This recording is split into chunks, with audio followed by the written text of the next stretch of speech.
34 বছর বয়স অনেকের কাছে হয়তো এটা শুধু একটা সংখ্যা, কিন্তু সমাজে মেয়েদের জন্য এই বয়সকে অন্যভাবে দেখা হয়। এই বয়স মানেই চারপাশ থেকে চাপ, দোষারোপ আর প্রশ্ন, এখনও বিয়ে হয়নি। আমাদের গল্পের এই নারীও সেই চাপের মধ্যে ছিলেন। অনেক চেষ্টা আর অপেক্ষার পর অবশেষে তার বিয়ের দিন ঠিক হয়। মেয়েটা খুশিতে ভরে ওঠে, সেভাবে এবার হয়তো তার জীবনের নতুন অধ্যায় শুরু হবে। কিন্তু বিয়ের আগের দিনেই ঘটে যায় এক অপ্রত্যাশিত ঘটনা। ছেলের আত্মীয়রা আপত্তি জানায়, মেয়ে তো 34 বছরের, এই বয়সে সন্তান হবে না। আর আশ্চর্যের বিষয় হলো, ছেলেও পরিবারের সাথে একমত হয়ে যায়। সে হঠাৎ বলে বসে, আমি বয়স্ক মেয়েকে বিয়ে করব না। এক মুহূর্তে সব স্বপ্ন ভেঙে পড়ে মেয়েটির।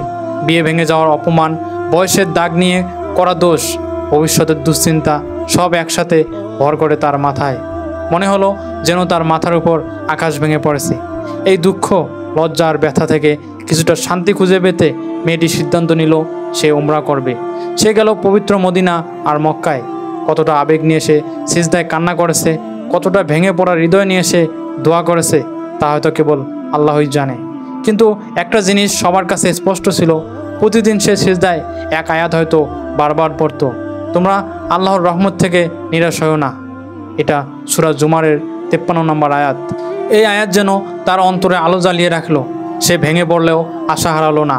সে বিশ্বাস রাখলো একদিন তার জীবনে সুখ ঠিকই আসবে। উমরা শেষে দেশে ফেরার দিন এয়ারপোর্টে লাগেজ বেল্ট থেকে ব্যাগ নামাতে বেশ কষ্ট হচ্ছিল তার। হঠাৎ এক সুদর্শন পুরুষ এগিয়ে এলেন। তিনি তার ব্যাগ নামিয়ে দিয়ে নিঃশব্দে চলে গেলেন। মেয়েটি ভাবতেও পারেনি এই মানুষটির সাথে আবার দেখা হবে, কিন্তু এয়ারপোর্ট থেকে বের হতেই আশ্চর্যজনকভাবে সেই মানুষটিকে আবার দেখতে পেল। তার বোন আর দুলাভাই এসেছিল নিতে। দুলাভাই পরিচয় করিয়ে দিলেন, এ আমার বন্ধু আর এ আমার শালী। সেই পরিচয় খুব দ্রুতই রূপ নিল বিয়েতে। এবার আর কোনো বাধা এলো না। বিয়ের পর মেয়েটির জীবনে সুখ আসলো আর তার ঘরে 3টে সন্তান জন্ম নিল। প্রতিটি সন্তান ছিল তার জীবনের নতুন আলো। এখন ভাবুন, যে মানুষগুলো বয়সের কারণে তাকে প্রত্যাখ্যান করেছিল, সেই ছেলেটি পরবর্তীতে অন্যখানে বিয়ে ঠিক করলো, কিন্তু তার সংসারে বহু চেষ্টা করেও আর সন্তান হলো না। বন্ধুরা, এখানে আমি কোনো তুলনা বা দোষারোপ করতে চাই না। সন্তান হবে কি হবে না সেটা সম্পূর্ণ আল্লাহর ইচ্ছা। কিন্তু এই ঘটনার একটা শিক্ষা দেয়, মানুষের কথা, সমাজের দোষারোপ এসবের উপর ভরসা করার দরকার নেই। ভরসা করতে হবে আল্লাহর উপরেই, কারণ তিনি জানেন আমাদের জন্য কোনটা সবচেয়ে ভালো। এই নারীর জীবনে প্রমাণ করে দিয়েছে, যদি মন থেকে দোয়া করা হয়, যদি নিয়ত সৎ হয় আর পথ যদি সঠিক হয়, তবে আপনার দোয়া একদিন না একদিন কবুল হবেই।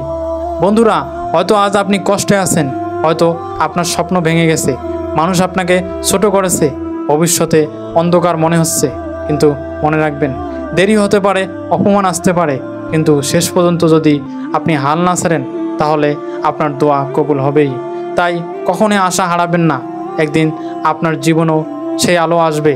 তাই মনে রাখুন, আশা হারানো মানেই জীবন হারানো, আর আশা ধরে রাখা মানেই নতুন জীবন খুঁজে পাওয়া।